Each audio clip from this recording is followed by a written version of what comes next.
Hi everyone. This video may be a little bit heavy for some people. It's going to be about spiritual warfare. Now, when I say spiritual warfare, I'm simply talking about daily life on planet Earth from an energetic perspective. It's not like there's some like big, secret war that's going on that nobody knows about. It's not a secret, and it is going on, and more people are knowing about it. But it's nothing special. It's been ongoing. It's just part of our daily existence. But since our energetic or spiritual existence is not really addressed on a daily basis, people don't really relate to it, or they get scared, or they think about it in another way, when really we should be having these discussions a lot more often so that you can accept it into your reality, that we are energetic beings living in an energetic existence. So what I want to say is this.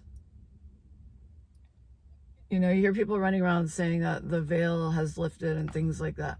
What does that mean? It means that people are going to be able to see things that they couldn't see before and understand things that they couldn't understand before, because we talk about being in a different frequency band.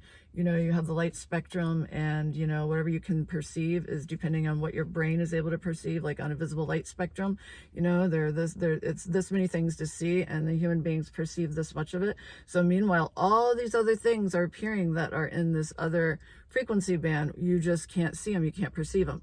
So as we move into higher frequency bands, what you're able to perceive, that light spectrum of perception is going to get bigger and bigger. So it's simple when you look at it that way. So that's what's happening.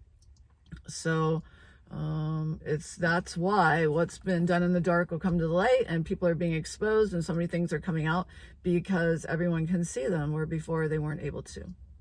So there's that.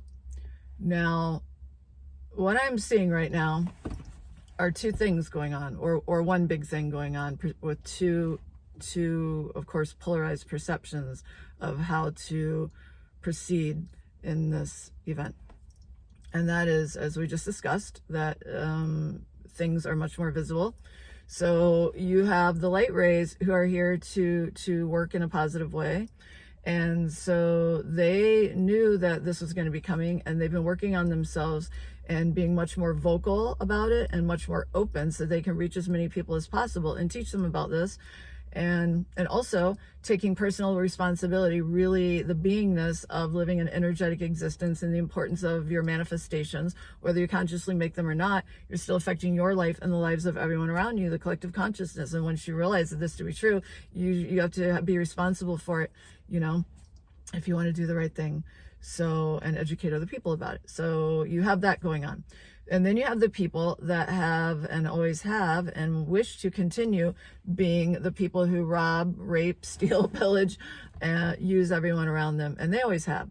So as they look at everything moving forward, and they see more and more light rays moving forward, they think that it's like a smorgasbord, a buffet of people to prey on, that are being vocal about who and what they are. And they have some serious misperceptions about how the energetic field works, as well as who these individuals that call themselves light workers, light rays, actually are.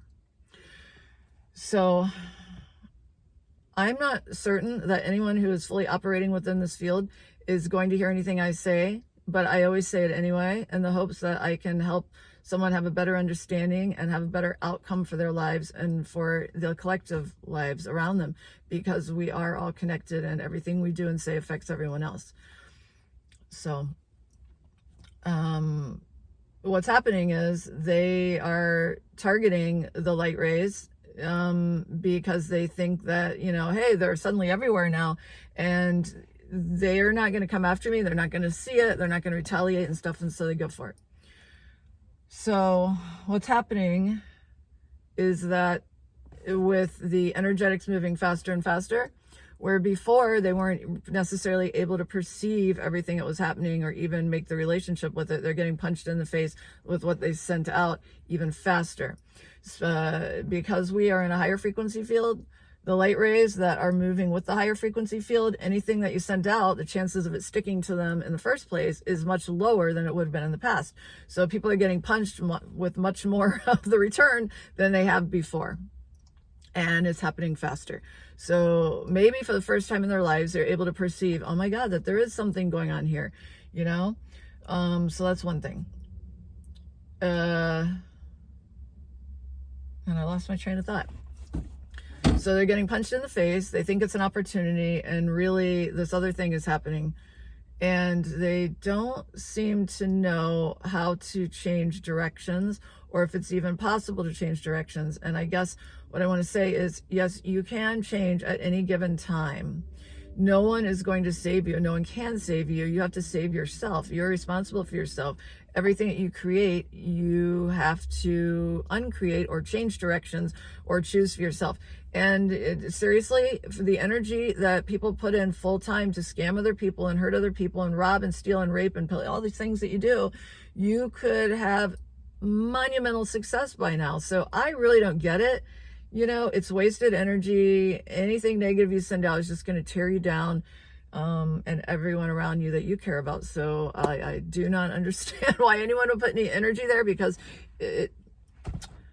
make a profits margin, you know, and like put it in an accounting, you know, however you need to do to see it for what it is. It just doesn't add up, guys. So I don't know why you want to do it, but whatever. Also, people used to walk around and being like, oh God, and I go to church and all of this, or, you know, whatever they say. And that's just one example, because a lot of demons hide in the churches. Demons are hiding everywhere, anywhere and everywhere. But, you know, humans being so superficial and not looking at anything from an energetic perspective, just looking with their eyeballs, they've been, you know, participating in the illusion to their detriment. And now the people who have the false masks on, they're continuing with their charade, and they're being exposed, and they haven't quite caught on to that either. And the reason why I am, you know, that they are not on the bus and they're not seeing, and they're the last ones to the party, is because, in their defense, and this is not saying that they are dumb by any stretch of the imagination, or not skilled in their debauchery and maneuvers and everything. They're very skilled magicians, very skilled operators, very skilled in whatever it is that they're choosing to do. And it has worked very successfully for them. It's not working anymore because the jig is up. But the ego, you know, will keep them locked in and not allow them to see this truth. You know, they will, when you're in a lower vibration, when you're allowing these things to happen, you have not the clarity that you have at a higher frequency when you're doing the right thing. So almost think like of it as a chemical imbalance. And then there's even a worse part of the story that I'm going to talk about, because it needs to be talked about. And that is, whatever energy that you align with yourself, whoever's in resonance with you, whoever and whatever is in resonance with you is what will join you energetically.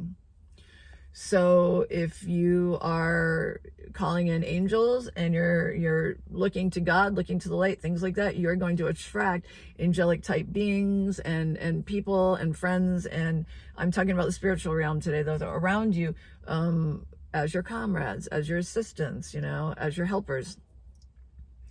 And they're there around you, even if you don't call them in, they're still around. Well, the same goes the other way. When you're at the absolute lowest frequencies, wherever it is that you are in the low frequency band, whatever's in resonance to with you is also going to be around you.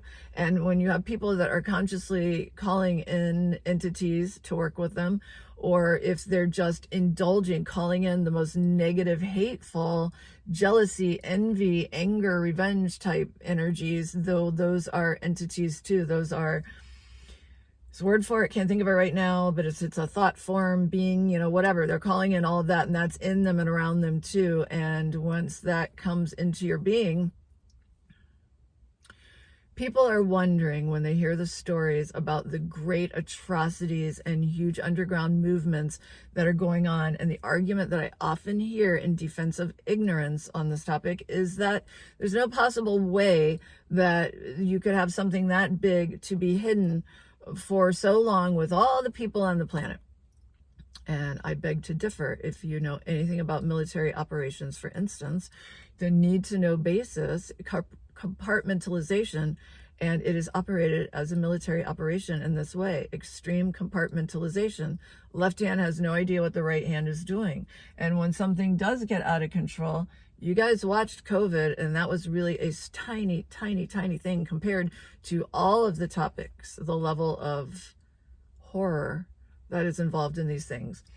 And so the fear of repercussions will keep people quiet. And even then they come forward, and there's a big drama for the whole world to see, and it gets filmed and everything.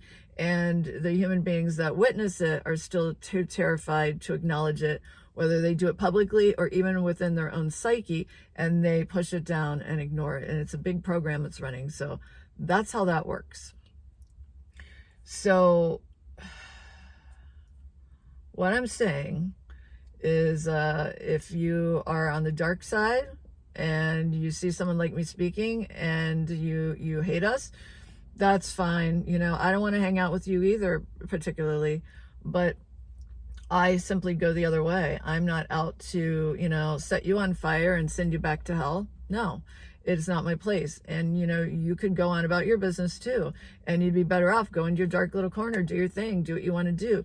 The more that you put out though and attack people, it's just going to be worse for you, you know, and you're going to be more and more exposed, and it's not going to go well. It's not going to go well. And then for the people, like most people on the planet, they're really, really good, but they don't want to see. You're going to be forced to see, you know, and you can't be in denial and make it go away and pretend it doesn't exist, because it's going to keep coming back and looking at you. And that's what's going to be happening. It's upcoming. This is what disclosure is all about. So it will be there for you to look at. And I hope everyone, you know, just ground yourself and move forward and look at it and get on with it. We can do this. So I think that's what I wanted to talk about today, having to do with spiritual warfare. It means it's not this big, like, I know people shut down the second they hear that. A lot of people, I'm going to put it on this video, are going to slide right past it for a million different reasons.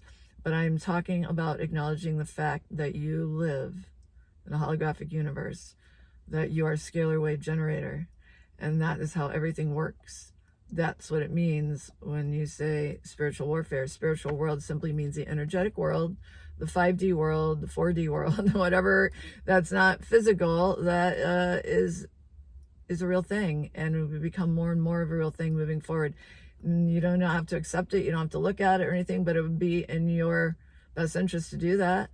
You will understand why everything got to the point that it is right now, because people were lied to about how everything works, and the people that did know how everything works just still decided that they did not want the red pill, they wanted the blue pill, and they stuck their head in the sand like an ostrich. And I'm pretty sure if you ever interviewed some ostriches, that they would tell you that by sticking their head in the sand did not save their ass one bit. Especially their ass, because that's the one part that was sticking up in the air while they stuck their head in the sand. I hope you're having a great day. I love you very much. Bye.